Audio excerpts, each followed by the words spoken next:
ওই যে বলা হলো যদি হুজুররা যদি ক্ষমতায় যায় মনে হয় হাত কেটে নেবে, হাত কাটার মতো পরিস্থিতি তো আসবে না, তুমি অভাব থাকবে না, তাইলে তুমি চুরি করবা কোন দুঃখে?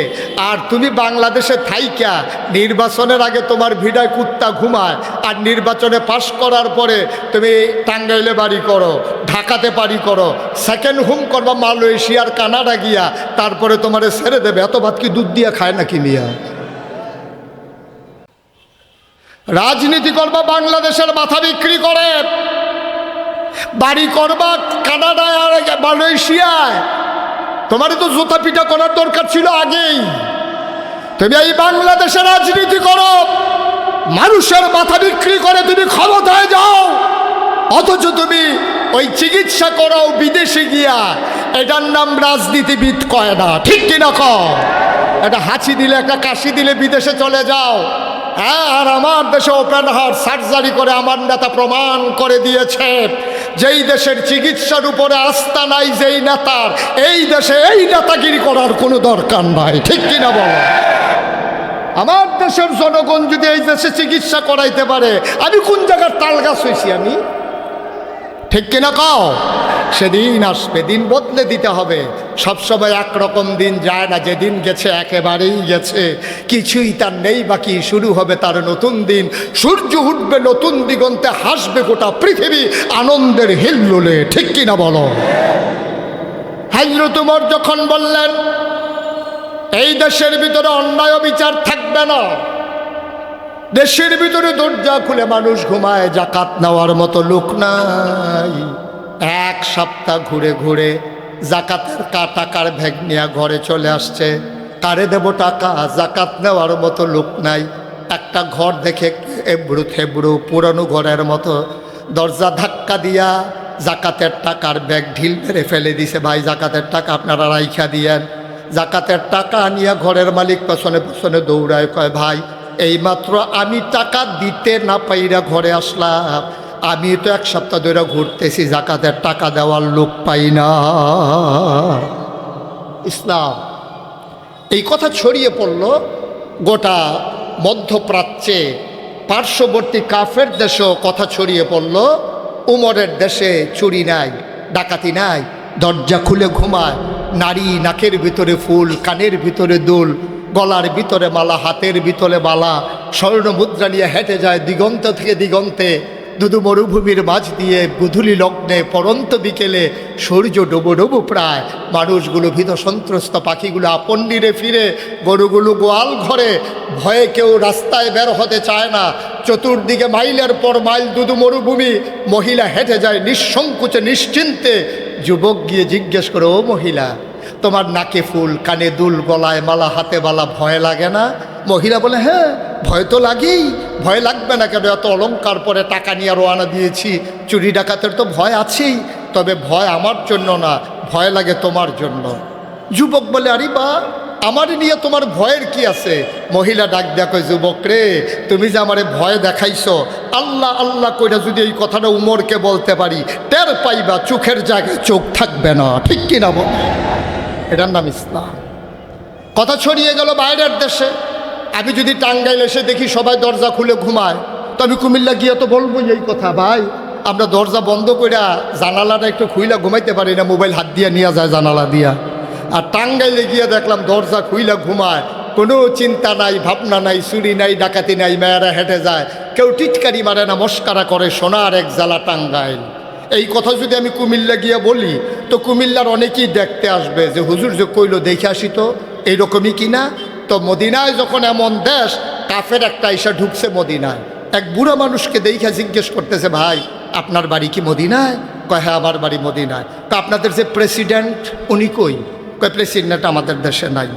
কয় তাইলে কি প্রধানমন্ত্রী? কয় না তাও নাই। কয় রাজা বাদশাহ? কয় তা তো অনেক আগেই বিদায়। কয় প্রেসিডেন্টও নাই, প্রধানমন্ত্রীও নাই, রাজাও নাই, বাদশাও নাই, তো দেশটা চালায় কে? মদিনার মুসলমান মুচকি হেসে কয়, উনি তো প্রেসিডেন্টও না, প্রধানমন্ত্রীও না, রাজাও না, বাদশাও না, যিনি দেশ চালায় তার নাম ওমর, আর তার পরিচয় হলো তিনি আমাদের খাদেম। সুবহানাল্লাহ বলবেন না? ওমর কি? না কথা কয় না, ওমর কি? তিনি প্রেসিডেন্টও না, প্রধানমন্ত্রীও না, রাজাও না, বাদশাও না, উনি হলেন জনগণের খাদেম।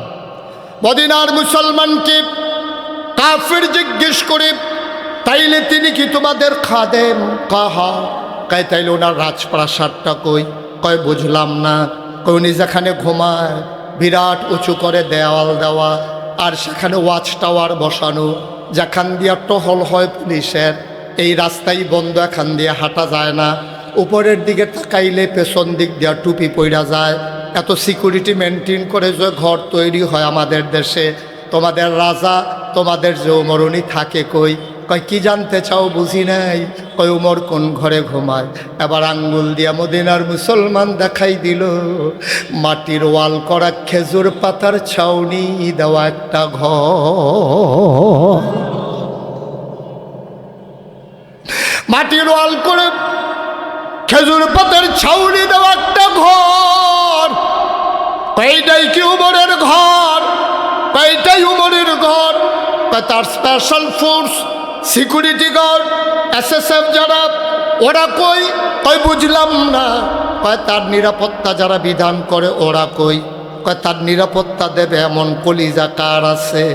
ওমরকে পাহারা দেবে এমন কলিজাওয়ালা মানুষ মদিনায় নাই। বরঞ্চ আশার নামাজের পরে চামড়ার চাবুক নিয়ে আমরা যখন সবাই ঘুমাই, ওমর চাবুক নিয়ে বের হয়ে যায়। কে খায় কে খায় না, কে ঘুমায় না পাহারা দেওয়ার জন্যে। বুঝলাম। উনি এখন গেছে কই? একটু আগে দেখেছি পাহাড়ের দিকে গিয়েছে। বিদেশি মেহমান দিছে দৌড়, দৌড়ে পাহাড়ের কিনারে গিয়া দেখে ওই দুদু মরুভূমির মাঝে প্রচণ্ড রোদ, একটা মানুষ, পাশে একটা খেজুর গাছ, খেজুর গাছের ছোট্ট একটা ছায়া, ছায়াটার ভিতরে মাথার নিচে দুইটা হাত দিয়া, নখ নাই, বালিশ নাই, চাদর নাই, কম্বল নাই, বিছানা নাই, একটা মানুষ ওই মরুভূমির বালুর উপরে নাক ডেকে ঘুমায়। বিদেশি মেহমান দূর থেকে তাকায়া দেখে বিছানা নাই, বালিশ নাই, রোদের মাঝে অর্ধেকটা শরীর, অর্ধেকটা তার ছায়ায় মানুষটা নাক ডেকে ঘুমায়। বিদেশি মানুষটা মনে মনে চিন্তা করে, এটা কেমন মানুষ, আগাবো নাকি? সামনের দিকে যখন আগাইতেছে তাকায়া দেখে একটা বাঘ। কি কথা কয় না? একটা বাঘ ওই ঘুমন্ত মানুষটার মাথার কাছে বৈশা লেজ দিয়া মশা আর মাছি তাড়াইতেছে। সুবহানাল্লাহ কয় না? আপনারা যেভাবে সুবহানাল্লাহ বলছেন, মনে হয় যেমন টাঙ্গাইল শহরে গতকালকে এমন একটা ঘটনা ঘটছে না, যে একজন ঘুমাইছিল আর মশার মাছি তাড়াইতেছে বাঘে। গতকালকে টাঙ্গাইল শহরে এই ঘটনা ঘটছে না? তো সুবহানাল্লাহর জোরে বলতে হবে না? জোরে বলেন সুবহানাল্লাহ। বাঘ মাথার কাছে বসে লেজ দিয়া মশার মাছি তাড়াইতেছে। বিদেশি মেহমান মনে মনে চিন্তা করলেন, এটা বোধহয় ওনার গৃহপালিত বাঘ, কিন্তু আমারে দেখলে যে একটা দৌড়ান দেবে এতে কোনো সন্দেহ নাই। ও এক কদম আগায়, দুই কদম পিছায়, আর ঘুমন্ত মানুষটা তো ঘুমায়। বাঘটা বুঝে ফেলছে এই মানুষটা বোধহয় ঘুমন্ত মানুষের সাথে দেখা করতে চায়। আবার বাঘটা দুই পায়ের মাছ দিয়া লেজ ঢুকাইয়া আস্তে করে জঙ্গলের দিকে রওনা করেছে। ঘুমন্ত মানুষটার পাশে গিয়ে দাঁড়ালেন বিদেশি মেহমান। ঘুমন্ত মানুষটার ঘুম ভেঙে গেল। তিনি ঘুম থেকে উঠলেন, বালিগুলো ঝাড়লেন, তিনি মুচকি হেসে বললেন, ভাই, এই দেশের মানুষ তো মোটামুটি আমি সবাইকে চিনি, আপনি কে? আপনাকে তো চিনলাম না, আপনার বাড়ি কই? বিদেশি মেহমান কয়, আমি বিদেশি মেহমান, আমি এসেছিলাম অর্ধ পৃথিবীর প্রেসিডেন্ট, আমিরুল মুমিনিন, খলিফাতুল মুসলিমিন, জান্নাতের সুসংবাদপ্রাপ্ত দ্বিতীয় মানুষ, যার ব্যাপারে নবীজি বলেছেন, আনা খাতামুন নাবিয়্যিন লা নাবিয়্যা বাদি, আমি হলাম সর্বশেষ নবী, আমার পরে আর নবী নাই। আমার পরে যদি নবী থাকতো, আমার উমর আমার পরে নবী হইতো, সেই উমরের সাথে আমি দেখা করতে চাই। সুবহানাল্লাহ বলবেন না? মাটির উপরে ঘুমানো, যে বালিগুলা কাপড় থেকে ঝাড়লেন, মুচকি হেসে ডেকে কয়, ও বিদেশি মেহমান, তুমি যেই উমরের সাথে দেখা করতে চাও, আজকে জেনে যাও আমি সেই উমর। বিদেশি মেহমান চমকে উঠলেন, থমকে দাঁড়ালেন, আশ্চর্যান্বিত হয়ে গেলেন, আপনি উমর? কয় হ্যাঁ আমি উমর। কয় যা দেখলাম? কি দেখলাম? কয় কি দেখলা? কয় দেখলাম একটা বাঘ আপনার মাথার কাছে বসে বসে লেজ দিয়া মশা মাছি তাড়াইতেছে। উমর চোখের পানি ছেড়ে দিয়ে কয়, খোদার কসম আমি বাঘটারে কিচ্ছু বলি নাই, বাঘেরে আমি ডাকিও নাই, ভয়ও দেখাই নাই। আমি ঘুমোচ্ছিলাম, মশার মাছি উঠতেছিল, আমি ঘুমাইতে পারতেছিলাম না। খোদার কসম আমি বাঘটারে ডাকি নাই, বাঘে নিজে নিজে মাথার কাছে এসে বসে গেছে। আমারে যেন বাঘ ডাইকা ডাইকা কয়, ওমর তুমি নাক ডেকে ঘুমাও, আমি বাঘ তোমার পাহারায় বসে গেলাম।